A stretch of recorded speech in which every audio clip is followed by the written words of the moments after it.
Sister Roslyn with Black Enterprise, here with two-time Emmy-nominated actor, all that star turned executive producer, Kel Mitchell. How are you? I'm good. I'm good. How are you? Oh, I'm so happy. It's Friday. I'm happy to speak with you, someone that you just always cracked me up since I was a child. And just seeing all the positivity that you instill as a grown man, it's inspiring. Oh, I appreciate that. That's what's up. So you are promoting your new 90-day devotional Blessed Mode. And I want to know, what was the inspiration behind the book and why you chose to craft it as a 90-day devotional? Man, so devotionals help me out a lot. It's, when I have a busy lifestyle. And so in my downtimes and connecting, when I really wanted to connect with God, I would read devotionals. You know what I mean? And it really just was like a kickstart to my day and helped me out a lot. And I was like, I want to do something just like that and share it with people. I have a lot of different stories. A lot of people were like, yo, Kel, you need to do a memoir. You've been through so much, bro. You need to tell your story. And I'm like, all right, I will, but I want to start with a devotional first because devotionals were an important part of my story. So I want to start with that first. So yes, a 90-day devotional. I wanted to let people know that they are beautifully and wonderfully made by God, and not to give up. It's a lot of trouble and a lot of things going on in this world, but you got to know that you were born for a purpose. And I want this book to be like me being a big homie, being a coach, just really just letting you know, giving people a big hug. You know what I mean? You know what I mean? Because, we have to respond in love. And that's really what Bless Mode is. And yeah, I'm excited that it's out. I'm an author now. And so it's just been awesome. Yes. Yeah. Yeah. It's also coming at a great time considering, the mental health crisis and even how it heightened over the course of the pandemic. Yeah. Was that something that you had in mind when you were deciding to release it now? For sure. I mean, prior to the pandemic, I had been through depression and got through it. And I've been through anxiety and got through it. And I would have conversations with a lot of my different friends and things like that. And people are like, well, how are you smiling now, Kel? I know what you've been through. You know what I mean? How are you doing that? And I would let them know like certain, strategies that I did within the morning. And that's why I wanted to put it in the book. And then the pandemic happened. Now, peep this out. The pandemic happened as I'm writing it. You know what I mean? And so I'm writing in the pandemic, but what it did was it did actually help with, being here, being at the house and writing and everything that was going on in the world, and all the real talks that were happening, because now the whole entire family is just in the house. And so we were all talking about everything and having those real heart conversations, which was really great. And you really feel that in the book. And that's why when I did the book, I also wanted to do an Audible, because I wanted people to really hear like my heart within this, because it was really deep. It was a deep time. But I also had my son during this time, and Yes. which was beautiful as well. And yeah, the pandemic changed for a lot of people, but I think it brought a lot of people closer, which it did for us. Yeah. And you mentioned that you kind of already teased, I guess, what your next book would be, more of a memoir. Yeah. But in this Blessed Mode, are you touching on, were there any personal life experiences that you touch on or inspired certain parts of the book? Oh yes. So within this book, how it goes is that each devotional, I start you off with a Bible verse, and then after the Bible verse, you have a short story. Now, those stories are definitely stories where some of them are light, some of them are deep, some of them are really deep. You know what I mean? Some of them touch at your heart, but it really is a Kickstarter for your day, and it's the story about my life that connects with that Bible verse. And then after that, I'll take you through a prayer.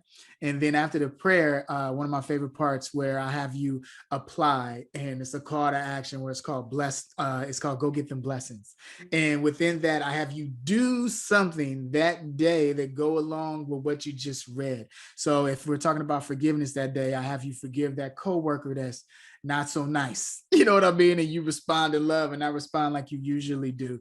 Or I might have you do a workout. Might have you do some burpees, might have you do some push-ups, because this is all about mental, physical health and spiritual health as well. And I wanted that all in the book and wanted it to be interactive, Mhm. Yeah.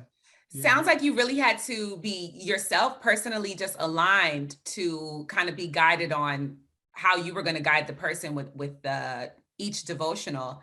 Yeah. And how long did it take you? I would think that from writing this book, you probably came up with a lot more than 90.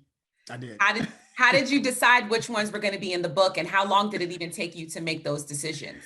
Yeah, so I remember we had the idea for the devotional, so I just wrote like a few of them, right? And then what was beautiful about this is that I'm also a youth pastor.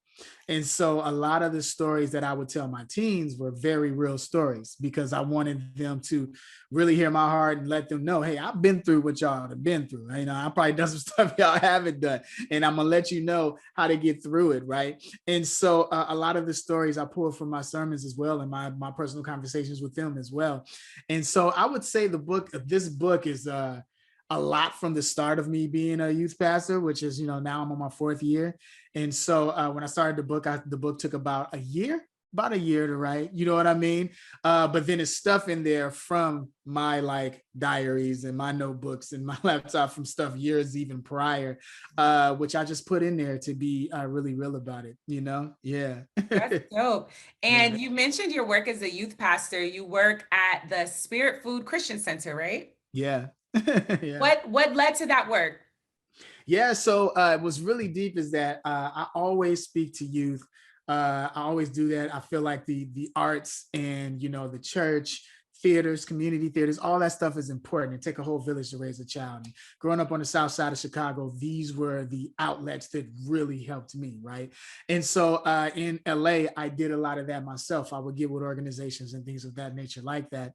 And then a lot of times it was times where I had to go speak and I was going through something. You know what I'm saying? Like I was really going through a thing. I'm like, man, somebody needs to speak to me. I need some motivation. You know what I mean? But the Lord was like, no, I want you to go motivate people. I want you to start this community show. I want you to, and me and my wife would do shows out in Carson, California as well. And I remember my pastor, he came to one and he saw all the youth there and we would pray right before we would do the show, right?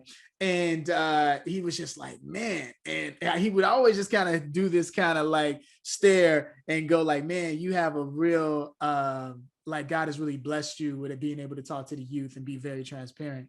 And what I didn't know was that the Lord had spoke to him years prior when I first joined the church that I would be a youth pastor, but the Lord was working on me, right? And so during all that time, and I had a lot of people speak about that and speak about me doing that, but I had to really find it for myself. And the Lord spoke to me really, really clear through the Word of God. That's why prayer is so important. So I was praying, had my Bible open, and it was a whole bunch of scriptures about speaking the gospel and really spreading the good news. And I was like, oh Lord, you talking to me. Yeah, I already know what it is. And I decided to be a youth pastor. And then also I had already been working within the church. Because a lot of people, when the media heard about it, media thought like, oh, well, he's going to be doing Good Burger weddings and stuff like that. It's like, no. I've been working in the church for a very long time and doing helps ministry and all those things for years, and God was always there for me. Yeah. That's amazing. I mean, you really work to instill hope in people, in the youth, in the work that you do. And I wanted to know, has faith always been a driving factor throughout your career, or did it come as you got older? It definitely came as yeah, it's always been a part of me. So I'll explain it like this. Like I grew up in church. I definitely grew up in the church. My grandfather was a pastor. And so I always knew God because I was always going to church and seeing the prayer and how it works. But then there's a difference between knowing and having a relationship with God, right? Where you put God into every aspect of your life and everything that you do. And so that's when things started to change around for me. Like really when I got in those low spots, it was really amazing that the things that I learned as a kid growing up in the church, my mind started to go back there. And that was what was so beautiful, where God was like, I've always been here. I'm right here. I'm still here, and it now put me in everything that you do. And that's what's beautiful too with being a youth pastor, where he was just like, I also want you to still stay in entertainment as well. I want you to do that as well. And as you're doing it, because that's ministry too. You know what I mean? Yeah. Yes. So Yeah. speaking of which, you went from starring on all that and going into Keenan and Kel and the Good Burger movie, and now you're back on all that as the executive producer, leading these kids. Kind of, how does it feel?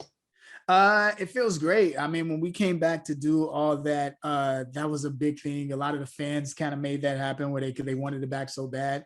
And then having a whole new generation of kids watching the show. I had been in Nickelodeon. I had came back with a show called Game Shakers, which was a really cool show as well. And it was this new generation of kids watching. And so bringing all that to them too was really dope. And it's a different style. I mean, obviously than what the 90s was, you know what I mean? But yeah, it was just cool to do that. And it's so surreal. And one thing I told the kids when I got on the show, the Lord told me to tell the kids something that I always wish was told to me. And so I told them, like, know that this isn't the thing that makes you special. You were already made special in the womb when you were born, right? So this is just a stepping stone to a long career. So enjoy it, because there's going to be other things that you're going to do creatively. So understand that this is a job, but enjoy each moment. Yeah. Oh my gosh, that's so powerful. And I was going to ask you, in what ways are you, taking your ministry to your other work in entertainment? And it's just probably giving them encouragement throughout the day and Word. and Yeah. that's amazing. Because like you said, the kids, they're the future. Yeah. Yeah.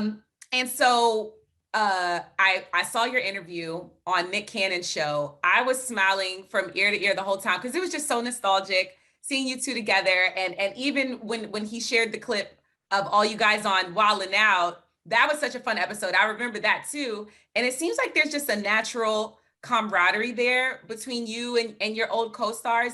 I wanted to know how you all were able to stay in touch over the years and just like kind of stay connected. Oh yeah. Well, shout out to social media, because I really feel like that helps. I remember it was, I think it was MySpace, where everybody just started connecting back with each other like crazy. And then, of course, Twitter, Instagram, and all that started.